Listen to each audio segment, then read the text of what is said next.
The air in the lobby of Sterling Enterprises was thick with the scent of expensive cologne and judgment. James, the senior hiring manager, adjusted his silk tie and sneered at the man sitting on the velvet bench. The man, Elias, wore a jacket that had seen better decades. It was frayed at the sleeves, and his boots were covered in dried mud from the morning rain. His hands trembled slightly as he held a folder containing his resume, the only thing he had left. "You're in the wrong place, pal," James barked, his voice filled with mockery. "The loading dock is around the back. This lobby is for people who actually have a future." The other candidates, dressed in thousands of dollars of Italian wool, snickered.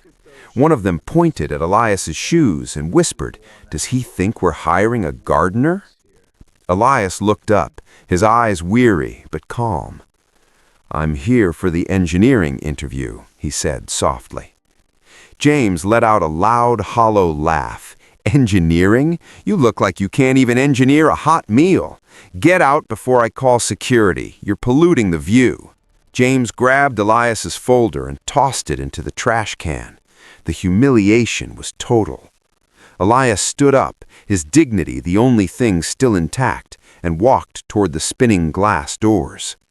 An hour later, James was standing outside the building, waiting for his 6-year-old daughter Lily to be dropped off by her school bus. He was busy on his phone, yelling at a subordinate. He didn't notice Lily step off the bus. He didn't notice the smell of smoke coming from the small bakery next to the bus stop. Suddenly, an explosion rocked the street. A gas leak in the bakery had turned the storefront into a wall of fire. The crowd screamed and ran. In the chaos, Lily was trapped behind a fallen display case inside the smoky entrance of the shop. James froze. He screamed his daughter's name, but the heat was too intense. "Someone help! My daughter is in there!" he wailed, but the high-level executives around him stayed back, protecting their expensive suits. Suddenly, a blur of movement pushed past him. It was the Scruffy man.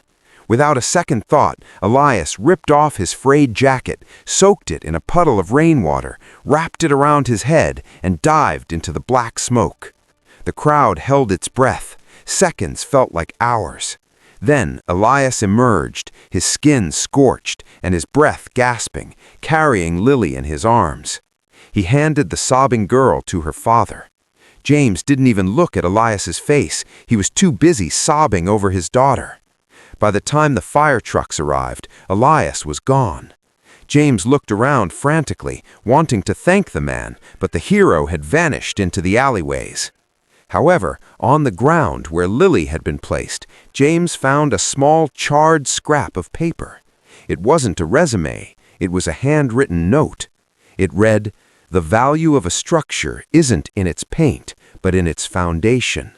Meet me at the penthouse of the Grand Regency at 8 a.m. tomorrow if you want to see the blueprint of a real man." James was stunned. The Grand Regency was the most exclusive building in the city. How did a beggar have access to the penthouse? James spent the night in a state of guilt and confusion. Every time he closed his eyes, he saw the man's frayed sleeves and his own cruel sneer. The next morning, James stood in front of the golden doors of the Regency penthouse. His hands shook as the doors opened. The room was vast, overlooking the entire city. Standing by the window was a man in a perfectly tailored charcoal suit. His back was turned. "I've been waiting for you, James," the man said. The voice was familiar. It was the same calm, steady voice from the lobby. The man turned around. It was Elias. But he didn't look scruffy anymore. He looked powerful. His face bore a small bandage from the fire, but his presence commanded the entire room. You, James whispered, falling to his knees. "I threw your resume in the trash. I called you a gardener. I treated you like an animal." Elias walked over and helped James up. "I am Elias Sterling, the owner of the company you work for. I visit my offices dressed like that once a year to see who my managers really are. I want to see how they treat the people who can do nothing for them." The next day, Elias arrived at the office, this time in his full authority. He called a general meeting in the lobby. He called forward the security guard who had laughed at him and the candidates who made fun of his shoes.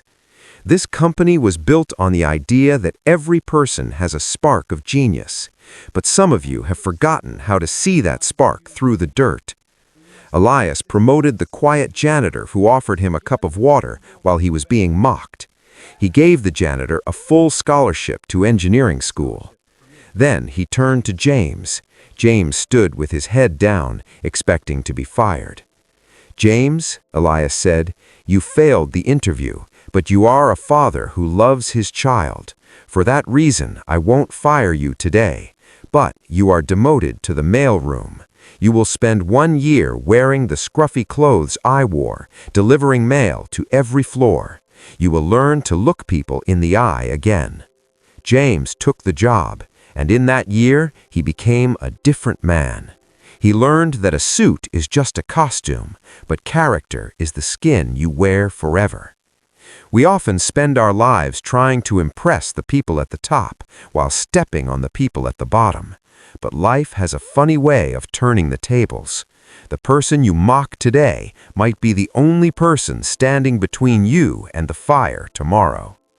If you had the power to change someone's life today, would you look at their clothes or their soul? Comment "I believe" if you agree that respect should be given to everyone, regardless of their status. And don't forget to subscribe for more stories that touch the heart.